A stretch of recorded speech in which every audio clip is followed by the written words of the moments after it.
Morning, Minka. Morning, Jessica. Welcome to the start of the week. Or have you had classes? Morning, sir.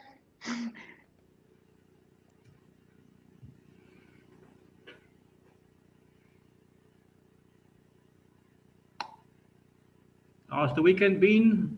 Everybody still cool? Everybody all right? All your friends that you know of, they all right?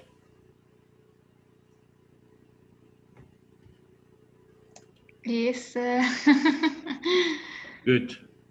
No, you never know. I mean, I just heard in on our way to work this morning that already they are warning us about based on I think increase since we've gone to um, sort of modified restrictions in on level one. There's already been a slight increase in the number of COVID cases. It was to be expected. The people who do know, the, the clever people, biologists and scientists, they believe that every virus um, appears in four waves. It doesn't necessarily mean that the second one is going to be tougher than the first one, or that the fourth one is going to be harder than the third one. But that's sort of what the common trajectory is of any virus. Um, and yeah, we might probably find the fourth wave already as early as next week. So to me, this is shocking. I went to um, I was in Stellenbosch on the weekend again, and just a complete lack of responsibility. I mean, I had to I had to look around to find people with masks on. It was almost as if, yeah, we've never had a virus.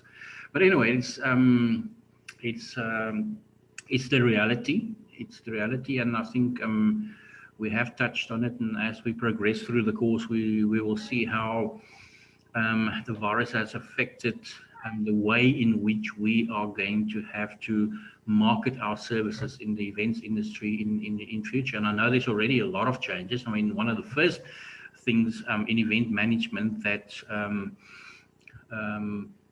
that was affected and that was immediately addressed was how meetings are done and how conferences and webinars and has become popular as a format of continuing your business and remaining in business. I'm just going to allow most of you. I think we are almost there. Adrishka's there now. 1, 2, 3, 4, 5, 6, 7, 8 of you, which is usually the sort of the number that we reach. Can everybody hear me?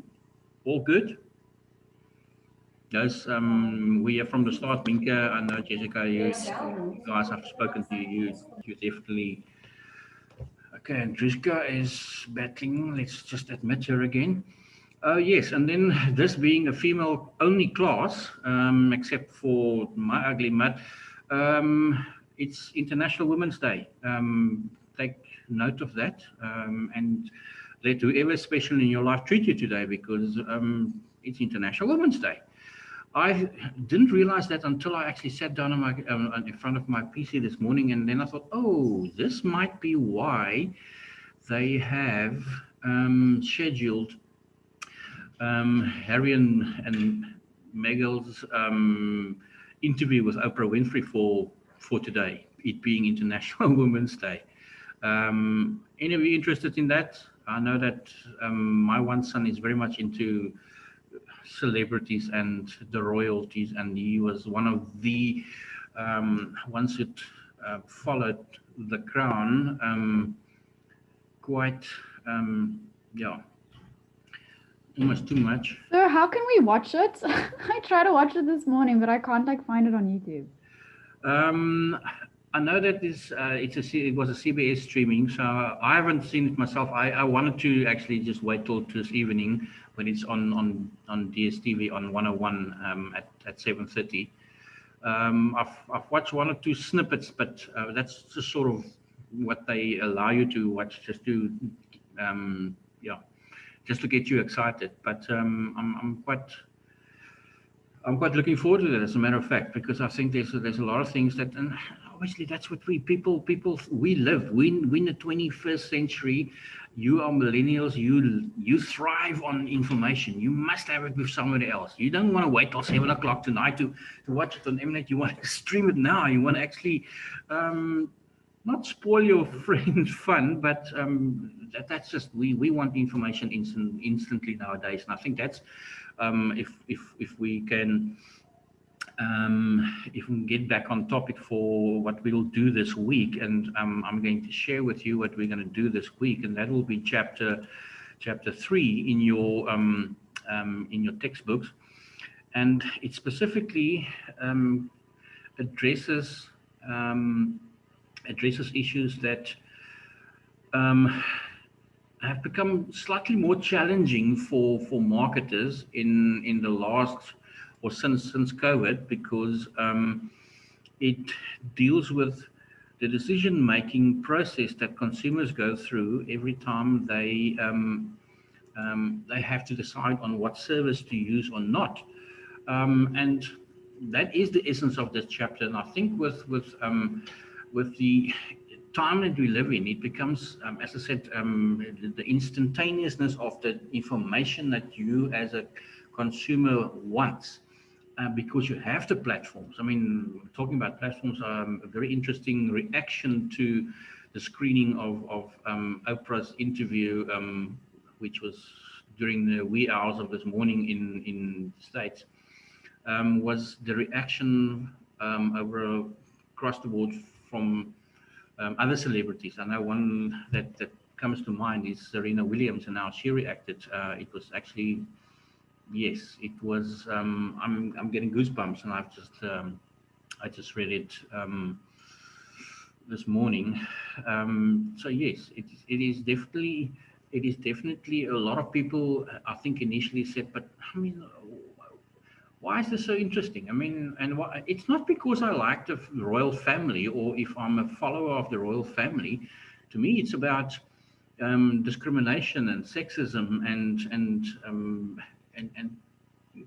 very important issues about equality. I mean, it shouldn't be gender. There shouldn't be any gender equality. And I think, as long as we lie to ourselves and say it doesn't exist, we're not going to get anywhere. But again, as I said, it's the information and the access to information and the amount of information that we as consumers are exposed to because of modern technology that makes the whole process of reaching a decision so much tougher. And I think as we progress through this chapter, we also see the different stages that we go through. There are 5 steps that every consumer goes through when he or she buys a product. There are 3 stages that the consumer goes through when he or she buys a service, and that's what we'll address. We probably won't finish all 3 stages today, but we are definitely going to, that forms the backbone of chapter 3, because businesses are in business to make a profit. And how do you make a profit? You make a profit by selling a product or a service for more than actually it costs you to produce it, and to offer customers a product that will satisfy their needs. If it's not appealing to the customer is not going to buy it. If it's not going to satisfy a specific need, the consumer won't be interested. If they're not interested, you won't make any money. You'll be left with the service that you later on have to, at a discounted rate, offer to your customers or to potential customers. And then obviously, if the experience of the service has been a great one, it leads to retention. And we saw in the previous chapter, obviously increased productivity from a business side, as well as increase in your profits because your customers have become loyal. But that's the essence of and the backbone of chapter 3. I'm going to highlight some of the learning outcomes that we want to achieve. I'm not going to go through all 8 of them. it is important to me that we understand the different types of buying decisions. It's also important that we understand the different phases of the buying process when a customer obtains a service. And then importantly, although it's aspects and factors that sort of resurface in the future chapters that we'll do in this module, and that is the factors that impact or affect the decisions that's taken. Family and culture and gender, these are all aspects that play a very important role and influence the decision and the final decision that a consumer takes. That to me is the most important aspects of all of these learning outcomes. Not that any of these learning outcomes is less important, but if somebody says to me, out of those 8, which are the 3 most important ones, that will be it. The process, the different types, and then obviously the factors that influence the decision-making process of a consumer. Right. We're all different. We are unique human beings, but we are all different. And although we are all different, it is to a certain extent, we very often behave in the same manner. And because there's that kind of pattern can be detected, it makes it a bit easier, or it makes it easier for us, or it makes it possible for us to claim that the process that the majority of consumers go through before making a decision is fairly similar. Maybe a tweak here and there, maybe one factor plays a greater, or has a greater influence on one person than it would on another, but in general, consumers sort of follow more or less the same process when they are making a decision to buy or not to buy. The factors that can influence the decision making that I highlighted as one of the important aspects of this chapter is, or can be internal or external, where, and we'll look at that later on in the chapter, maybe, I think, yeah, definitely not today, but tomorrow. And then the decision-making process is based on the 3 phases that the consumer goes through when obtaining a service, when purchasing a service, and that is the pre-purchase decisions. We'll unbundle that, and we'll probably only cover that section of the 3 phases today. Then the phase in which the service is actually received. That's when you've purchased the service and the service is being delivered to you now. And then obviously your post-purchase decisions. Those are the 3 phases. And those 3 phases, I think, is very well illustrated later on in this chapter. But it is definitely a fact that some people reach a decision much quicker than others. Very often people say, but you're very impulsive. You make quick decisions. Well, you can be impulsive, but you can also be somebody who processes information quite quickly. And there's a difference between making a decision quickly and making an impulsive decision. Making a decision quickly means that you have the ability to process all the information and evaluate all the alternatives much quicker than somebody else. Impulsiveness, and on the other, refers to not giving a sufficient thought and just acting on maybe sometimes a gut feel. Something smells nice or something looks nice. Oh, that's my color. I mean, you buy it. You haven't even gone through the whole process of processing all the different data about the different options available. So impulsiveness and the speed of making a decision is 2 different things. The speed at which a decision is taken is going to depend on a couple of factors, and those three that's listed out there on the screen are the three most important ones. In other words, what type of service? I mean, is it a service that you need now, immediate? Is it a emergency? Not emergency. Is it a necessity? You know that your wife's going to divorce you if the lawn is not mowed today. So you are frantically looking for a garden service to do it for you because you know that you won't have the time to complete it today. Okay, so the type of service, like a garden service, as opposed to visiting a doctor or speaking to a financial advisor about investments. Those are all different types of services. And obviously, later on, we'll see that the speed at which you make these decisions is very much determined on the type of service that is offered. The buying decision itself, I mean, do you need it now? Is it emergency? Have you cut yourself while you are working in your, doing some woodwork or whatever in your garage, and you have to get to the doctor because you've cut off your finger and he has to sew it back on. That qualifies as an emergency. So you need the service of a physician now or a surgeon now. It's a question of life and death. The purchase involvement, in other words, when you're going for a haircut, for instance, you have to be there to have your haircut.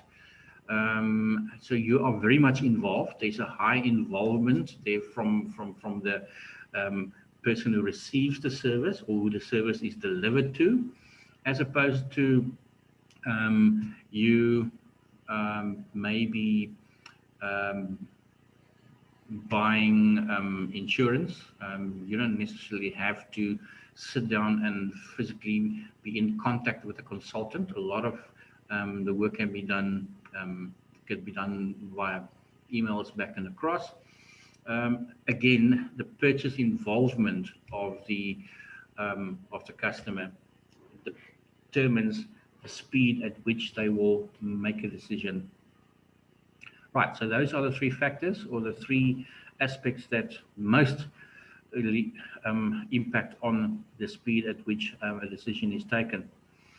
We can identify a number of types of buying decisions or purchase decisions. And if we categorize them broadly into according to the degree of the involvement from the buyer and the degree of difference between the services, you can roughly identify 4 different types of buying behavior. It's on the screen, and 4 that has been identified referred to complex, dissonance reducing, habitual, and a variety seeking buying behaviors. A complex buying behavior is going to, and you can refer to specifically figure 3.1 on page 62 in your textbooks. It gives you a very nice visual illustration of a very nice illustration of these 4 types of buying behaviors as a if we use the 2 criteria of buyer involvement and amount of differences between services. So for a complex decision, or a decision is categorized as being a complex decision if there's a high involvement from the person who wants that service, who has the need for a particular service, and there's a significant difference between different brands. For instance, you want to book a holiday destination. You have to be involved because it's your, or should be involved, unless it's a surprise for the family or for your boyfriend or girlfriend. You are very much involved in making that decision. The difference between the choices that you have, the different options available to you. Do you want to go to the Northern Hemisphere where it's currently winter? Are you looking at at maybe a ski trip, or do you want to go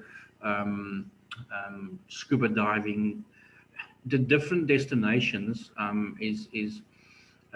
brings difference between the options that's available. So the amount of information that you need to obtain about the different choices, because they are so different, um, makes it a very complex decision, and therefore you will take longer to process the information, and your involvement before reaching the final decision is very, very high. With your distance reducing behavior, there is still a very high involvement from the consumer side, but there's only slight differences between the different options or brands that you have available. Let's look at medical schemes, medical aid plans and insurance policies. They pretty much cover a lot, and there's not really a difference, a great difference in price, or the attributes of the particular service. In other words, what they cover.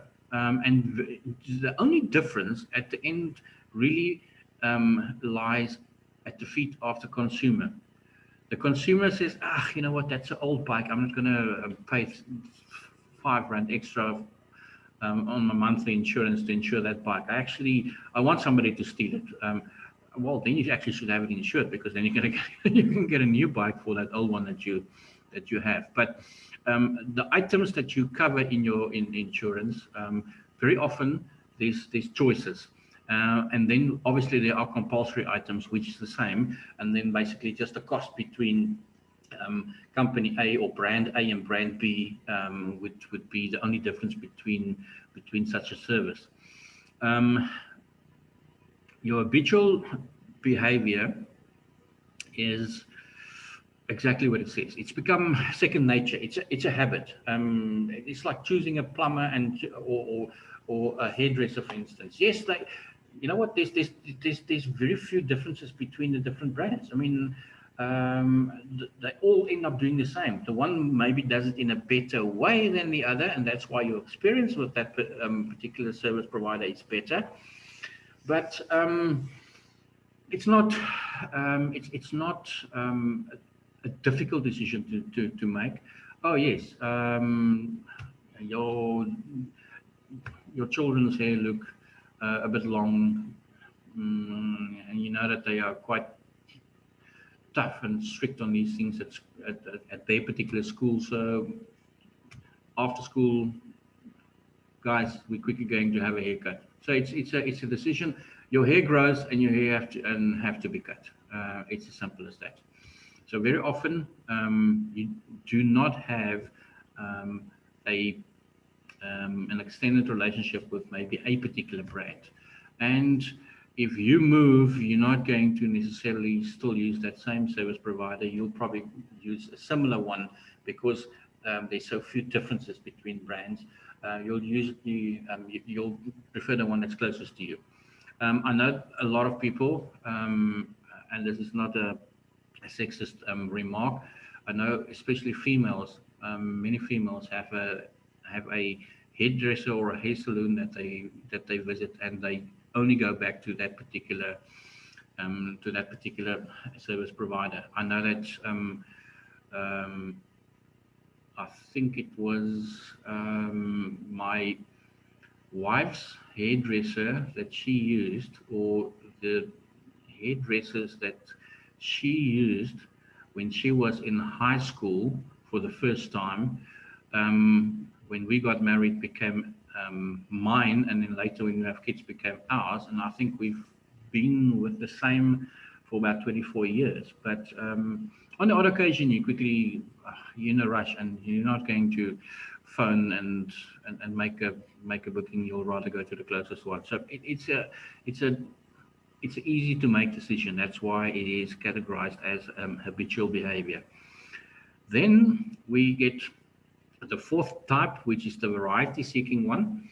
There's very much low involvement from the customer in the decision-making process, because items that you purchase, there's a great variety of that's available. So it very much depends on personal taste. Some people prefer to shop online. Some people prefer to go to the shopping center. Some people prefer to buy certain things online, and others they would prefer rather to go to the Vodacom shop and have a fight with the consultant there about how they're going to screw you for the next 2 years of your package or whatever. The fact, however, is there's low involvement and significant differences between brands. People who support a particular clothing brand is not necessarily going to change just for the sake of change. They're very much brand conscious, especially you as millennials, very brand conscious. You'll be loyal to a brand until they really mess up, for instance, and you don't want to support them anymore. But usually, because the items that and the services that is used, there's not a great involvement required from the customer. You can very quickly, because of the range in the variety that's available, you make these kind of variety-seeking decisions much quicker as well. Right. There are two more types that we can also identify, and that would be our routine decision making and our impulsive decision making. Sort of at the beginning of the chapter, we touched on impulsive decisions. It's sort of unplanned, spur of the moment kind of thing, that you decided to use a particular service provider. Or sometimes when it's become more routinized, it is where you consistently keep on supporting the same branded service. You know there's others available, but you prefer to just go through the run of the mill and use the same people. And this is only going to change if you have continuous bad experiences. Your decisions with to support a particular service provider that has been good to you. Yes, occasionally they will probably not. They would probably not have stepped out of bed with the right foot, and they're not in the greatest mood. But still, they didn't really mess up your hair that much that you don't want to go back to them. You understand that, you know what, it's not a bad day. So maybe they're not that talkative. Maybe you're one of those individuals who use a hairdresser because you enjoy the interaction and you're chatting and catching up on the gossip and stuff like that. And on this particular day, the person was just not in a good mood and didn't really want to chat or wasn't in a chatty mood. So that doesn't really qualify as a bad experience. If they, as a result of the mood they were in, did a bad job in your hair, you might consider to, if it repeats itself. But very often these decisions that you take to use a particular service provider, those routine decision is not affected by just one bad incident. Right. The figure 3.1 that you have on the screen, I just want to check because I mean that the previous illustration I referred to was also 3.1. This is maybe from the previous edition. This is maybe from the previous edition of this textbook. It shouldn't be 3.1. There is no illustration or figure like this in your textbook in chapter 3. But this is sort of a very nice image that captures the 3 different phases that the consumer goes through when he or she makes or decides to use a particular service or obtain a specific service. As we said at the beginning of the chapter, they are the pre-purchase stage, then the stage in which the service delivery happens, and then finally the post-purchase stage, where basically you evaluate if the service performed according to your expectations, and obviously it will affect what decision you'll take about using this service provider again in future or not. We've got about 10 minutes to wrap up this session. I'm pretty sure we will achieve what we've set out to do today. The first phase that we will address now is the pre-purchase stage, and the pre-purchase stage have three different elements that we will look at individually. Firstly, during your pre-purchase stage, you become aware that you have a need. You haven't been feeling well for a couple of days.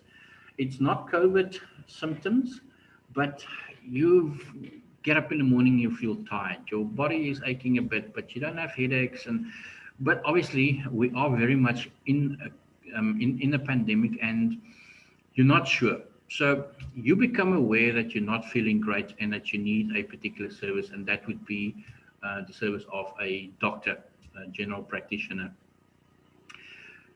The second stage, or the second step within the pre-purchase stage, would be searching for information on the different options available, and then obviously evaluating the different service providers, and then before the second step happens, and that's where you actually now decide which of these would suit your or meet your criteria.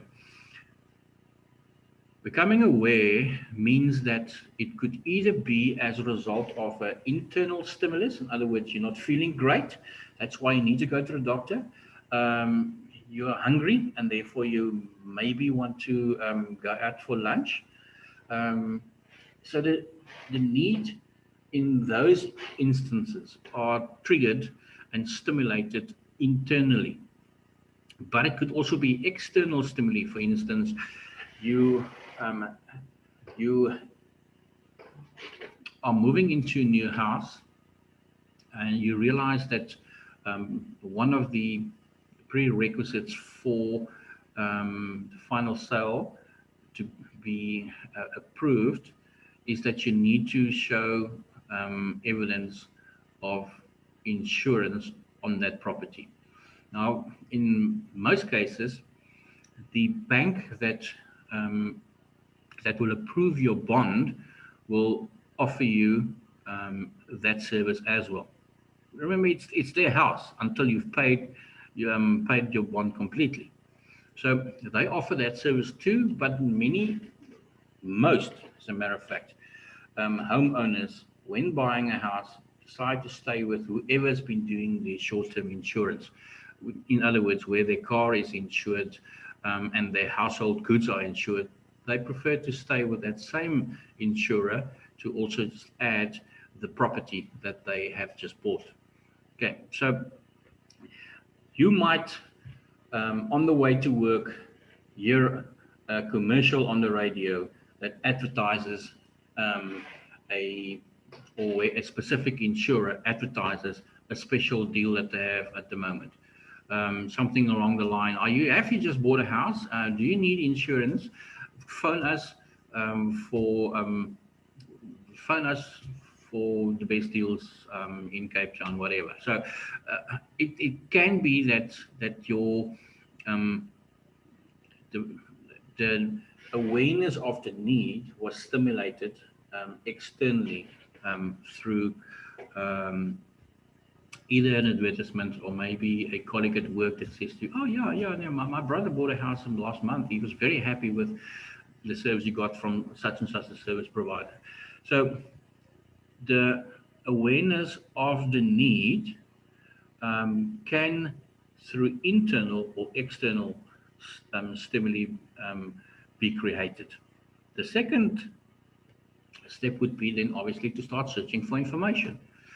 Now, there are a few sources that is available to us to obtain information on to obtain information that will help us to make, in our opinion, the best decision at that point of which service provider we'll use.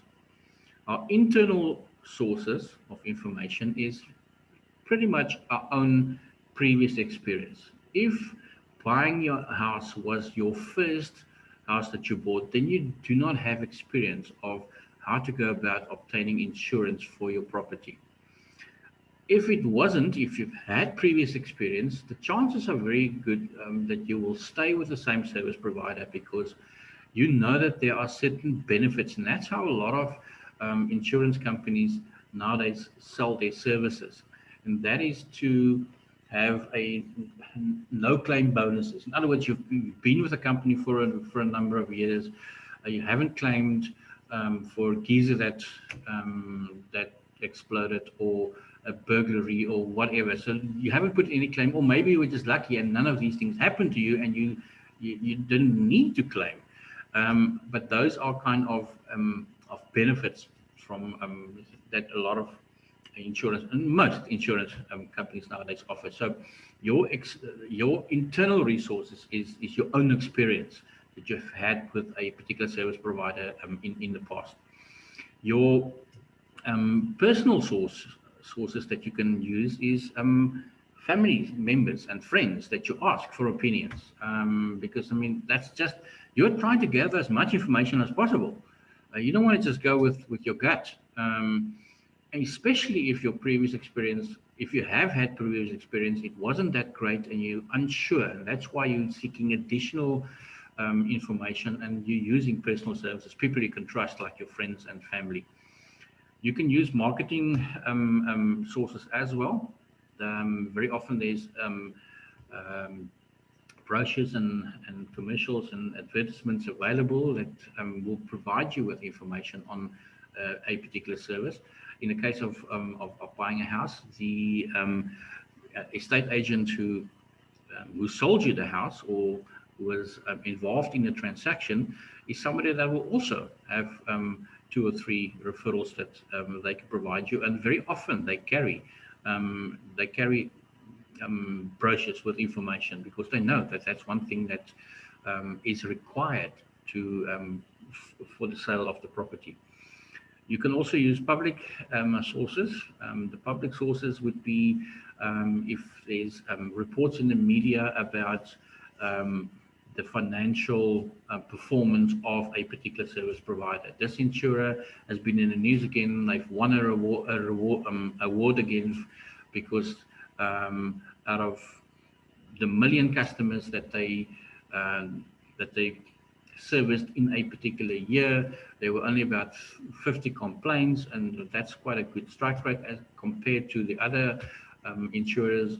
So those are kind of information that the PR side of a service provider would put in the media for everybody's attention, and through that it gives you a different an additional source of information to evaluate eventually all the different service providers. Third, finally, you also have experiential sources. That's again your own experience, not previous experience. It's experience using the service for the first time, and you can only really evaluate it after you've used the service for the first time. Right, and then finally, well, not finally, the external sources that's been used to obtain information can depend on a number of things. One being your prior experience, one being the level of interest in a service. Do you really need that service right now, or is it something that you've always considered and now it seems like the right time, but if it happens next week or next month, it's also fine. The perceived risk, we'll look at the different risks after the break. And then obviously the knowledge level of the buyer. How much do you know about this particular service that you want to obtain in general? I mean, how much do you know about insurance? I mean, if you don't know a lot, then you're going to spend more time to find more information to help you make a decision. At this point, let's just capture everything that, or let's not start with new work. We are going to interrupt our live session now. Take a break. I'll see you guys in a minute, and you can just sign in.